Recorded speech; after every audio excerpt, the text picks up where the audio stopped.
60টা জিনিস মানুষ মরে যাওয়ার পরে তার কবরে পৌঁছতে থাকে।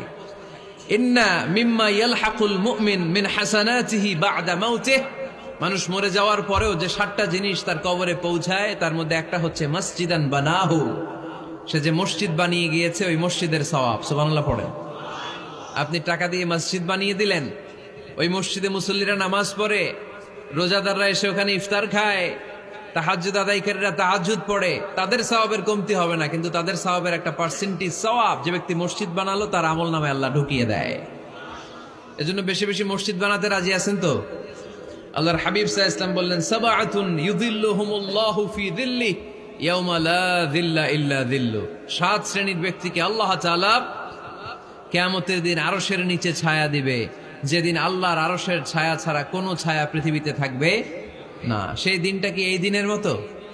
কিয়ামতের দিনটা আজকের এই দিনের মতো হবে?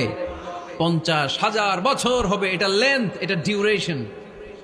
কাআন সাফসাফা লা তারা ফিহা ইওয়াজা ওয়ালা আমতা, লেভেল প্লেইন ফিল্ড, তামার জমিন। একটু কল্পনা করেন তো ওই দিনটা কত ভয়ঙ্কর। বাবা ছেলেরে চিনবে না ওই দিন, ছেলে বাবারে চিনবে না, স্ত্রী স্বামীকে চিনবে না, স্বামী স্ত্রীকে চিনবে না, পীর সাহেব মুরিদ চিনবে না, মুরিদ পীর সাহেবকে চিনবে না, নেতা কর্মীকে চিনবে না, কর্মী নেতাকে চিনবে না। হায় হায়, ইয়া নাফসি ইয়া নাফসি বলে কাঁদবে।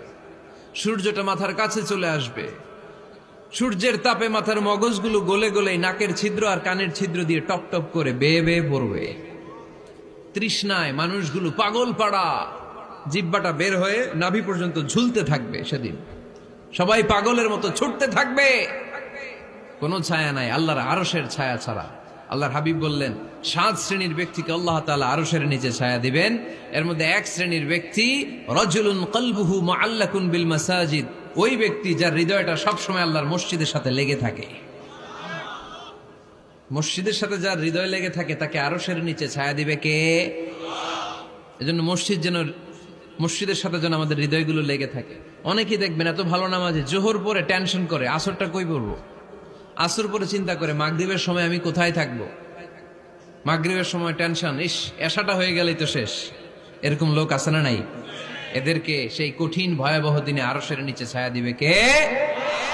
তারপরে মসজিদ আমাদের 4 নাম্বার পদ্ধতি, মসজিদকে পরিচ্ছন্ন রাখা, মসজিদকে ঝাড়ু দেয়া। মসজিদকে যারা পরিষ্কার করে তাদের হৃদয়ের যন্ত্রণা দূর করে দেয় কে?